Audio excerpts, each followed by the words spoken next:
as you may have heard me say, I don't believe that a woman should pursue a man, but I do believe she needs to be inviting.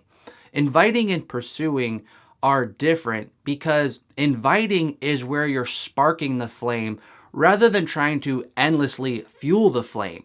You want to inspire the man's pursuit and leadership. You don't want to be leading and pursuing yourself. But as we all know, this can be a gray area when it comes to application. How does this actually look? And how will you know when you've crossed the line from inviting into pursuing? I wish I could give you a very clear line that says, hey, if you ever cross this exact line, you have done something wrong, because that would be very simple. But I don't think that would be biblical, because the Bible doesn't give us a rigid blueprint for how a woman should be inviting. Rather, it gives us principles and truths that lead us to say this is what a woman should be doing. So in this video, I'm going to give you 4 principles, 4 guidelines on how to invite a man to pursue you without being too forward. Step 1, be externally visible and internally available. If you're internally available, meaning you're projecting the right things, but you're not externally visible, that's just not going to work. And on the other hand, if you are externally visible, but you're not internally available, that too isn't going to move the needle. So how can you do this? Well, the externally visible part is pretty self-explanatory. You have to be in places where this man or a man is, if you have a specific guy in mind, or you're just hoping that to meet a Christian man. You have to be where a man can see you if you want that man to pursue you. I know that sounds overly simplistic, but it's a truth worth remembering, because you're not going to be pursued if you're not seen. Now, the internally available part of this equation is a bit more nuanced, and it's not really about techniques.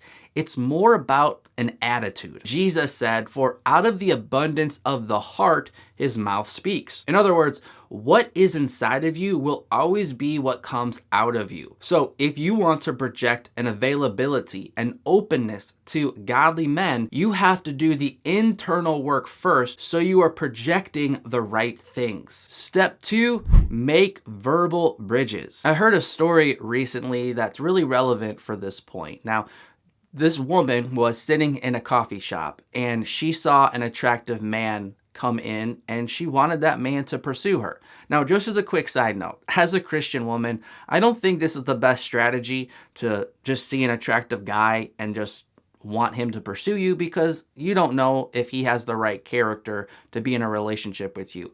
But let's get past that, because this story provides us a good blueprint for this principle that you can apply in a better context. So anyway, this woman sitting in the coffee shop sees this attractive guy come in, and she's working at her table, sipping coffee, has her earbuds in, trying to get some work done. And the man sits close by the table right next to her. And so again, this woman wants the man to pursue her. So she takes her earbuds out because she feels like that should perhaps give the guy the signal that she's willing to talk, that she's open and available. However, some minutes pass by and the man gets up from the table and walks out, and she never sees him again. So while I do think it was wise for this woman to take her earbuds out so she at least looked a little more approachable, I do think she needed to do something more if she wanted to give this guy an actual signal to pursue her. And one of the best things, the simplest thing she could have done, was make a verbal bridge for the man. That can be done in a lot of ways. Here's a few examples. As soon as the man sat down, she could have said hello. And that might seem awkward to you, but it's actually very socially acceptable if you do it in the right time frame.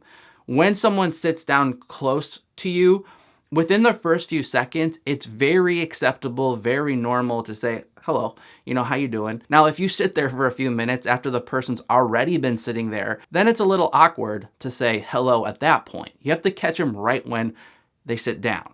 Now, as a quick side note, if you do want a guy to pursue you, you can do it after a few minutes and say hello. It might be a little more awkward, but hey, if the guy likes you, he's not going to care. He's going to talk to you. She could have done something else, a little more bold, a little more, that would take a little more investment. She could have said, hey, I'm about to go get a refill. What did you get? Is it any good? Is that profound? Is that super exciting conversation? No, it's not. But it's a verbal cue to the man that I'm open to talk to you if you want to talk further. She could have done something even more bold and said, hey, sorry to bother you. I have a kind of a random question.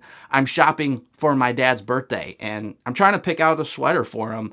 Here it is on my computer. In your opinion, would a guy like this? I just want a guy's perspective. Again, kind of awkward? Yeah, maybe a little bit, but it's at least something that gives the man an opportunity to start a conversation with you if he is open to that. One thing I think is really valuable for you to understand is that men these days are getting mixed signals from culture about what's appropriate when trying to approach a woman, especially a woman he doesn't know. A lot of times women are complaining about men who just, keep pursuing them or, just always out to get something from them. And so a lot of guys are more self-conscious than they used to be because they don't want to be perceived as a creep. They don't want to be bothering women who don't want to be bothered. And so it's a great way to open that bridge and say something. And then that gives him the opportunity to walk across that bridge and pursue you. You see, that's different than pursuing. That's inviting. You're not going to keep going. You're not going to keep giving him more and more verbal bridges. Just one. You can kind of see this principle, for example, in Acts 17, where Paul takes what's going around in the culture that he's at and uses that as bridges to share the gospel with other people. Obviously, that's a completely different context, but it's a great thing to remember for evangelism. And there's a principle there that definitely works just socially when you want to make a bridge with somebody. Talk about something that can open up the lines of communication. Step 3, mirror the efforts that he's putting in. In Genesis 24, Abraham sent his servant to try to find a wife for his son Isaac. And there's a series of events that occur that allow this servant to have a good idea that Rebecca is the woman God's leading Isaac to marry. But he gets this confirmation, and then he also needs more confirmation. And the key piece of confirmation he needs, even though he's got this other stuff that was very clear, he wants to know, is she willing to go with Isaac? There needs to be a mutual willingness from the other person involved in this equation. Likewise, when a man is pursuing you, you have to do something that lets the man know that he's on the right track. And the best thing you can do, the easiest thing you can do, is mirror the types of interest he is expressing. So for example, if he's going out of his way to text you individually, then you should go out of your way to also text him individually. If he's asked you to spend time with him, you should ask him to spend time with you. This is, not initiating, this is responding. And that's what a woman should be thinking about.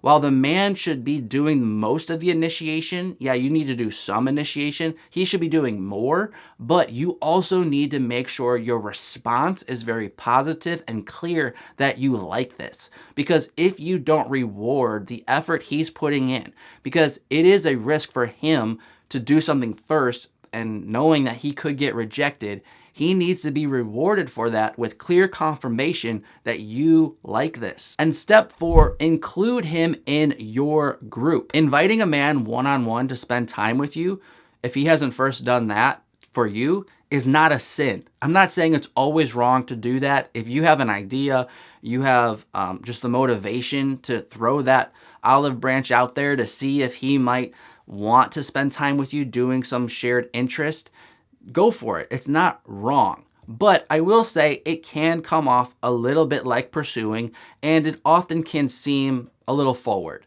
So what I would recommend for most people is that you do take the initiative to invite him to something, to spend time with you, but you do it in a group context, because that gives him two messages. First, he's not the only one there, so it's not that intense, like it's not that serious. You're not asking him on a date or anything, but it's also showing that you did think of him, that you would like him to be there, and that could give him the signal that you're interested in him if he were to pursue you more. Additionally, this is just a great thing to do as Christians, to spend time with other Christians. So it's really a win-win. And this is certainly a big topic, and I have a lot more to say about it, which is why I wrote this book called Invite Him, 16 Rules from Ruth to Help Your Future Husband Find You. So if you want a deep dive on what the Bible says in regards to inviting a man's pursuit in a feminine way without crossing the line and doing something masculine or pursuing or leading, then this would be a great read for you. Click the link in the description of this video if you want to learn more. I'm Mark from ApplyGodsWord.com. I'll see you at the next video. God bless.